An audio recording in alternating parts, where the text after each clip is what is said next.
Well, it's nearly 4 weeks until our next Grand Prix racing on a Sunday, but there is plenty of news, as always, to get into in the world of Formula 1 as the summer break continues to rumble on. But there's a lot of fallout still from what happened at Hungary, the impact it's going to have on the rest of the season for Red Bull, and McLaren talking new upgrades once again. I'm Ollie Wilson for GPFans, and this is all of the news that you need to know in the world of Formula 1 this Friday. Remember, before we go any further, to hit the subscribe button so you can stay up to date with all of our content here on the YouTube channel, and get over to @GPFansGlobal on Twitter and Instagram as well to stay up to date with everything we do covering F1.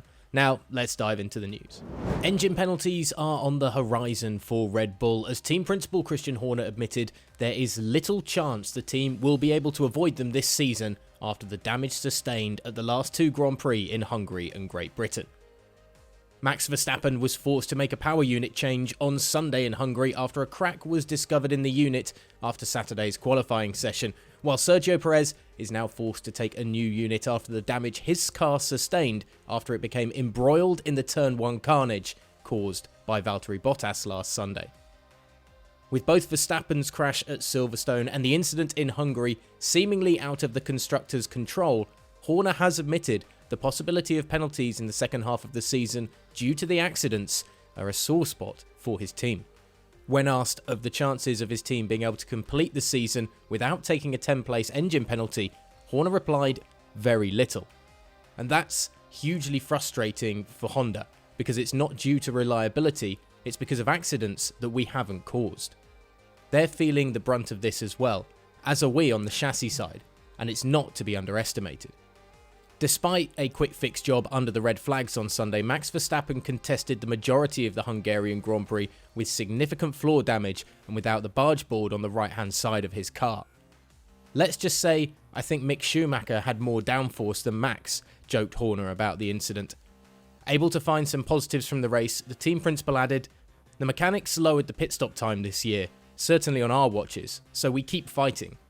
Thankfully, Mercedes made a howler strategically, and Fernando Alonso looked like he was driving for Red Bull as well, given his defence against Lewis Hamilton, so the damage was limited compared to what it could have been."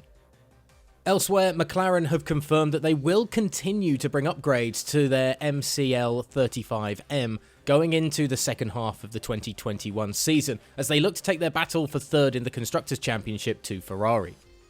The constructor brought in a number of bargeboard upgrades to the Hungaroring last weekend, and it seems they will continue to add improvements to their car as the current season continues.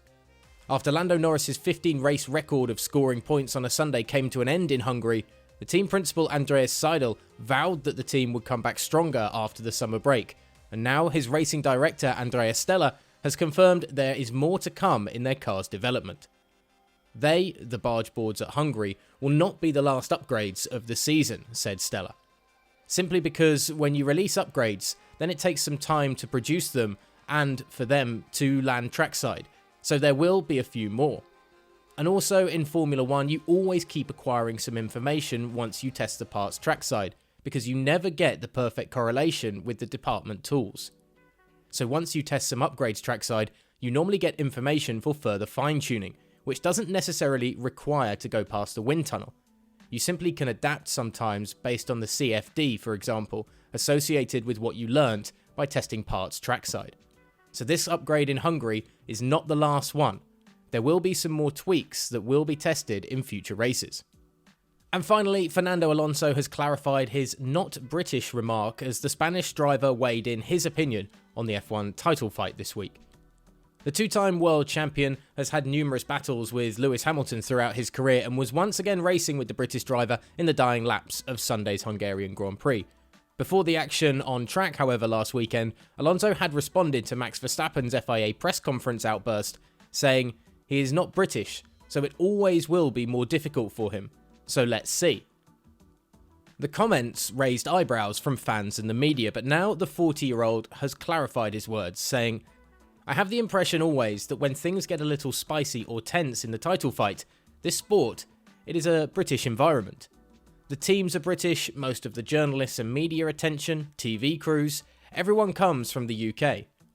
Understandably, there is a bit of preference on the guy from your country that can be competitive and keep winning.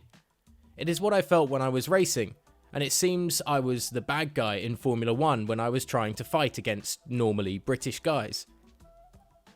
When I saw the Silverstone thing, the crash between Max and Lewis, or when I see Verstappen get some questions, etc., I understand his position for sure. So does the F1 media favour the British drivers? Do we here at GPFans favour Lewis Hamilton in this title scrap with Max Verstappen? Let us know in the comments section below. And what do you think about McLaren bringing in more upgrades for this season? Aren't they meant to be focusing their attention on the 2022 season like many of the other teams? We'll see how that plays out in their battle with Ferrari once we come back from the summer break. In that meantime, you can hit the subscribe button to stay up to date with all of the news here from GPFans from around the world of Formula 1.